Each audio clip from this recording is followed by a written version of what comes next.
제가 독전 준비할 때 운동하는 모습이 많이 비춰져서 제가 운동을 늘 잘하고 좋아하는 사람인 줄 아는데 운동 싫어해요.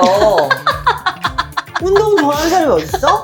정말 싫어요. 내가 이 시간에 운동화 신고 나가다니. 아, 나 진짜 개멋있다. 이 생각으로 나가면 그 마음가짐 너무 좋다.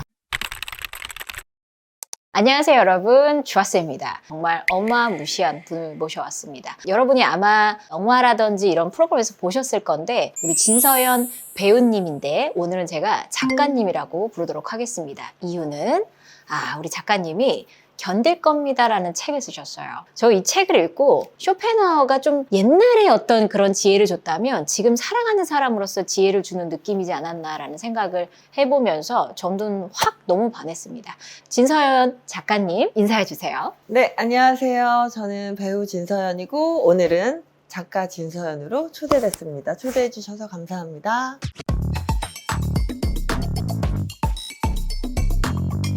제가 일단 진서연 작가님을 어디서 봤냐면 세바씨 강연 혹시 여러분 다 보셨는지 모르겠어요. 근데 그 강연에서 제가 가끔 뭐 예능이나 어디서 저 헐리우드 진출할 거예요.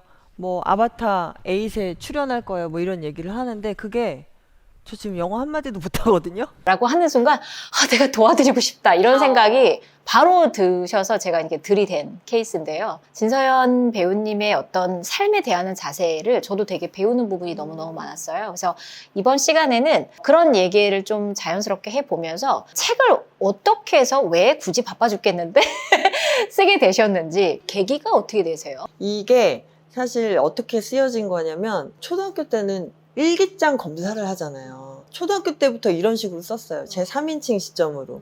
약간 시처럼 쓴 게 선생님이 읽어도 누군지 얘가 몰라. 오늘 무슨 일이 있었는지 몰라. 근데 그 무슨 일은 나만 알아. 그 나의 그 감정들을 있었던 일들을 약간 비유적으로 은유적으로 계속 기록하던 일기장이에요. 그래서 이거는 한 9년간의 저의 일기장인데 이것도 별제이라는 예명으로 인스타그램에 조금씩 기재하던 거를 어떤 출판사에서 보시고 책을 내자고 의뢰가 왔어요. 근데 전지 모르고. 대박이다. 그래서 제가 나가서 엄청 놀라 하셨어요. 그럼에도 불구하고 자신이 없어서 왜냐면 그냥 제가 감정을 토해낸 일기장이니까 이게 무슨 책이야 라는 생각이 들었는데 출판사 대표님이 제가 이거를 카테고리를 한번 나눠볼게요. 그래서 나눠서 주셨는데 이게 말이 되는 거예요.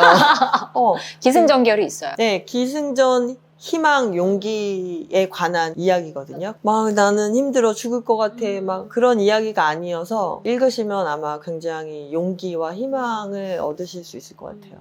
어떻게 보면 무명 시절부터 계속 조금씩 쓰셨던 내용인 거네요. 그러니까 스타가 돼서 잘 돼서 이게 아니라 내가 좀 힘들 때부터도 이렇게 끄적끄적 했던 내용인 거네요. 사실 그죠? 글은 행복할 때 잘 안 써져요. 맞아. 네, 죽고 싶을 때 써져요. 이거 견디기 너무 힘들다. 이럴 때 이걸 토해내듯이 쓰게 되는 것 같아요. 해소할 데가 없으니까. 맞아. 그렇다고 뭐 술 먹고 친구들 만나서 막 흔들어 제끼는 거는 정말 그냥 그날이지. 소모되는 거니까. 그리고 그러고 나면 기분이 찝찝하거든요. 근데 내가 내 감정을 토해내고 진실되게 나와 마주하는 시간들을 계속 가지면 이렇게 시간이 흘러도 이때 내가 무슨 일이 있었는데 이렇게 힘들게 잘 견뎌냈구나 하는 나에 대한 이렇게 칭찬을 막 해주고 싶게 되는 것 같아요. 일기라는 게. 책을 그 초보분들이 보시면 너무 좋은 게 뭐냐면 책이 의미에 맞는 사진들이 있어서 굉장히 쉽게 접근할 수 있는 느낌인 것 같고 저는 여기를 통해서 살아있는 쇼펜하우어가 지금 이런 고민을 한다면 이렇게 하고 이렇게 해결하겠다 이런 느낌이었어요. 이거 아시죠? 살아있는 쇼펜하우어가 나타났다.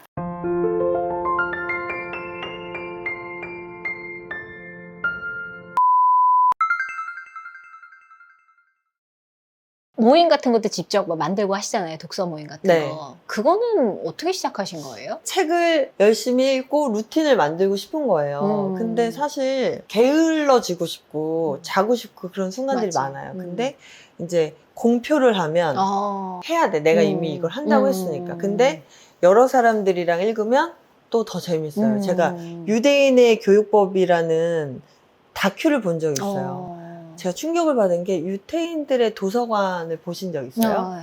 엄청 시끄러워요. 약간 클럽처럼. 말하면서. 일어나서 막 서로 토론하면서 막 한단 말이에요. 그러면 이 책 한 권을 가지고 나 혼자 읽고 그냥 말면 이거에 대한 영감은 하나야. 근데 한 10명이서 같이 읽고 이거에 대해서 토론하면 야, 어떻게 이걸 이렇게 해석을 할 수가 있어? 그러니까 내가 굉장히 확장이 돼요. 그러면서 아, 독서 모임이 이런 거구나. 같은 책을 여러 명이서 읽으면 짧은 순간에 10가지의 아이디어를 내 머릿속에 넣을 수 있구나. 아주 좋은 시간이 되겠구나 해서 제주도로 이사 가서 그냥 일반인 분들과 하기 시작했어요. 그게 벌써 2년 다 돼가는 것 같아요. 그분들이 처음에 되게 신기했겠다. 네.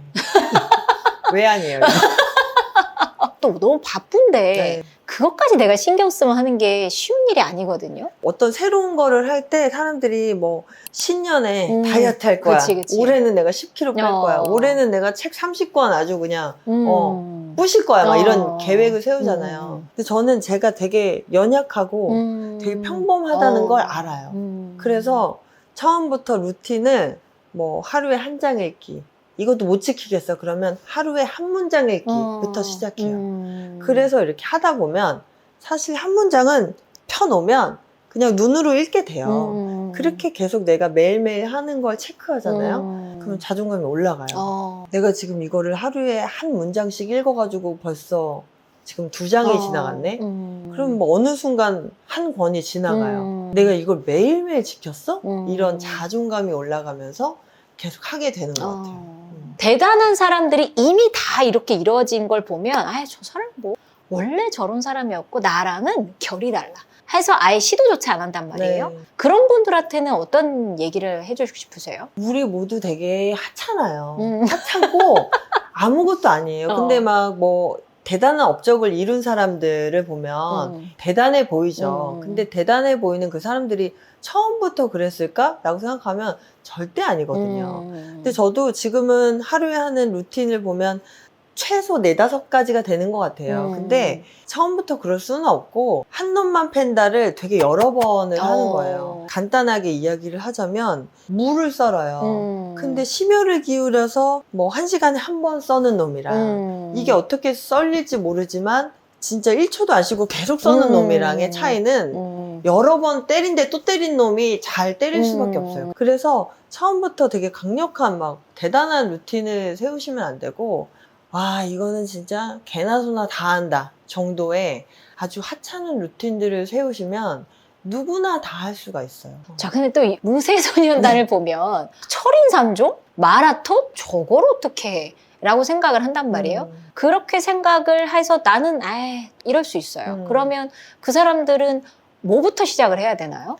어떻게 시작하냐면 저는 달려본 적이 없어요. 제가 독전 준비할 때 운동하는 모습이 많이 비춰져서 제가 운동을 늘 잘하고 좋아하는 사람인 줄 아는데 운동 싫어해요.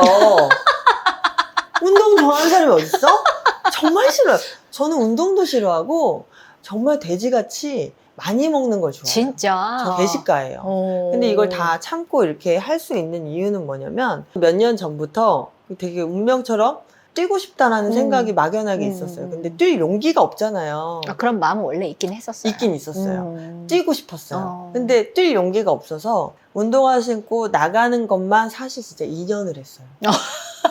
전 되게 느려요. 학습도 느리고 이해도 느려요.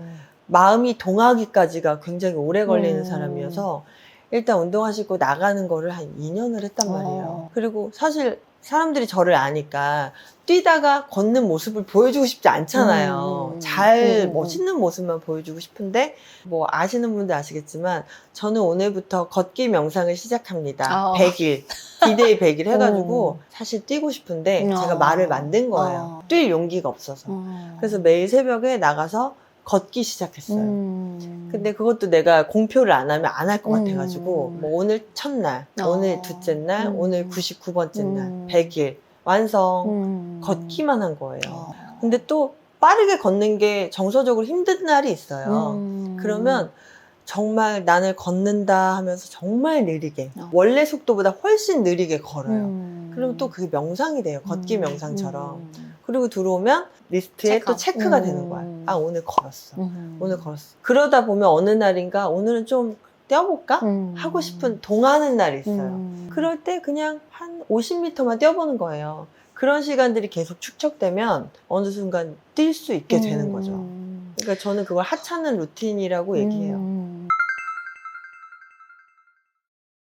제가 정말 내성적인 애였거든요. 공부도 잘하지 않았고 근데 생각이 워낙 많은 아이여서 선생님한테 이렇게 물어본 적 있었어요. 아마 대답을 잘해주셨으면 공부 잘했을 것 같아요. 제가 국어, 사회 뭐 이런 건 굉장히 잘했어요. 뭐 읽고 생각하고 이런 건 좋아했으니까. 근데 수학이랑 영어를 왜 해야 되냐고 선생님 찾아가서 물어봤는데 까불지 말고 하라고 해! 뭐 이랬어요. 대학 안 갈 거야? 뭐 이랬어요. 어디 지금? 근데 저는 대학을 왜 가야 되는지도 몰랐었거든요. 사실 선생님들 입장에서는 되게 엉뚱한 질문일 수 있겠지만 저한테는 되게 중요한 질문이었거든요. 내가 왜 해야 되는지가 동기부여가 돼야 움직이잖아요, 사람이. 근데 정확히 기억나는 게 선생님, 더하기, 빼기, 나누기, 곱하기를 제가 할 줄 알아요. 근데 사회에 나와서 방정식, 뭐 그 이외의 함수 이런 게 어디 쓸모가 있나요? 왜 해야 되나요? 중학교 때 그 질문을 했던 것 같아요. 사춘기처럼 느껴질 수 있는. 해! 이랬어요. 그래서 나는 오늘부터 수학은 안 해. 그래서 정말 수학이 점수가 막 30점, 40점 이러고 근데 내가 하고 싶은 이유가 정확한 것들은 거의 올백이었어요. 와. 그러니까 이 편차가 극과 극과 극이잖아요. 그러니까 이해를 좀 시켜줬으면 내가 어쩌면 서울대를 갈 수도 있었는데 아쉽다. 그래서 제가 영어도 그래서 놓친 거예요. 맞아. 나는 유학을 가거나 외국에 가서 살 일은 영원히 없어. 그러니까 내가 영어를 왜 해? 안 해야지. 그 영어도 막 30점, 40점 막 이렇게 기어 다녔어요. 근데 사회에 나와 보니 필요해. 너무 필요한 거예요. 이제 하고 있잖아요. 카카 이런 거 막 하고 막 토토 이런 거 하고.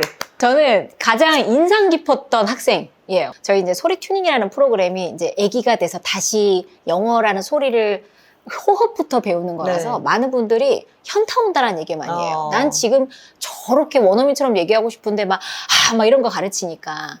그래서 어느 날 이제 질문을 해주셨어요. 이거 왜 해야 돼요, 선생님? 사실 왜라는 거를 질문하는 사람이 굉장히 똑똑한 사람이라고 저는 생각해요. 내가 이걸 왜 해야 되는지를 모르고 하는 사람은 하다가 길을 잃더라고요. 맞아요. 근데 항상 나 이거 왜 하지? 이게 나한테 무슨 의미가 있지를 질문을 하는 그 버릇? 근데 누군가는 그게 엉뚱하다 라고 생각을 하고 쟤는 이상해. 어렸을 때 이 얘기 정말 많이 들었어요. 진짜 넌 이상하네. 쓸데없는 질문하는 애. 그래서 사실 용기가 없으면 이런 질문도 못해요. 근데 자존감이 지금 많이 쌓인 상태니까 그런 어른으로 자라서 정말 궁금한 그 왜를 질문을 정말 잘하게 된 것 같아요.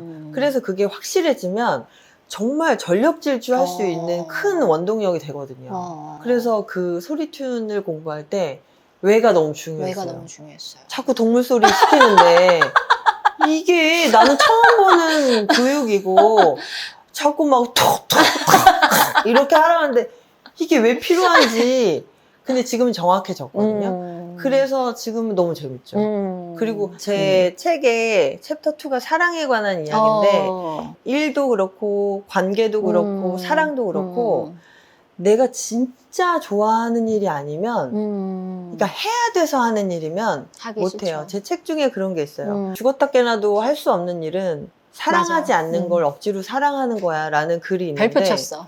네. 그러니까 뭐 남자친구든 남편이든 그 어떤 사랑하는 존재를 사랑하지 않는 걸 잘할 수는 없어요. 영어를 내가 배우고 싶다. 영어를 잘할 생각을 하면 안 돼요. 그거가 그냥 재밌고 좋아야 돼요. 그냥 마냥 좋으면 계속 생각나고 예를 들어 사랑하는 남자가 생기면 계속 생각나고 계속 보고 싶고 머릿속에서 떠나지 않잖아요. 뭔가를 하고 싶으면 그거를 먼저 사랑해야 돼요. 내가 어떻게 하면 사랑할 수 있을까를 가스라이팅 해야 돼요. 내가 나를 가스라이팅 해야 돼. 내가 사실 영어가 필요해서 하는 거지만 내가 얘를 사랑하지 않으면 할 수 없잖아요. 그러면 재밌어야 되거든요. 놀이처럼 해야 돼. 되게 하찮게. 그 순간순간이 재밌어야 되는데 그게 되게 하찮아야 된다. 일예로 제가 설거지랑 빨래 개는 거 정말 싫어하거든요. 살림하는 거 싫어해요. 진짜 안 그래도 몸 힘들어 죽겠는데 내가 이것까지 해야 돼 이런 생각이 들었는데 정리 전문가 일본 사람 있어요. 책도 있어요.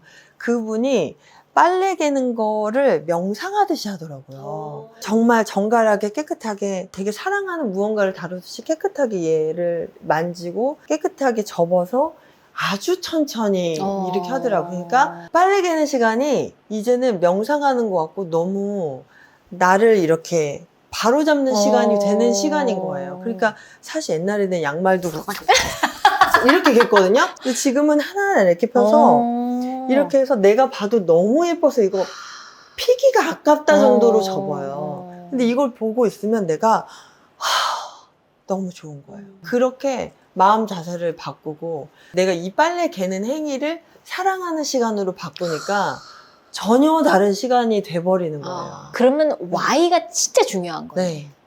그리고 의미 부여를 어떻게든 네. 하는 거네요. 그렇죠? 네. 어떻게 보면은 현상은 똑같은데 맞아요. 내가 의미부를 어떻게 하냐에 따라서 누군가는 막 스트레스를 받고 네.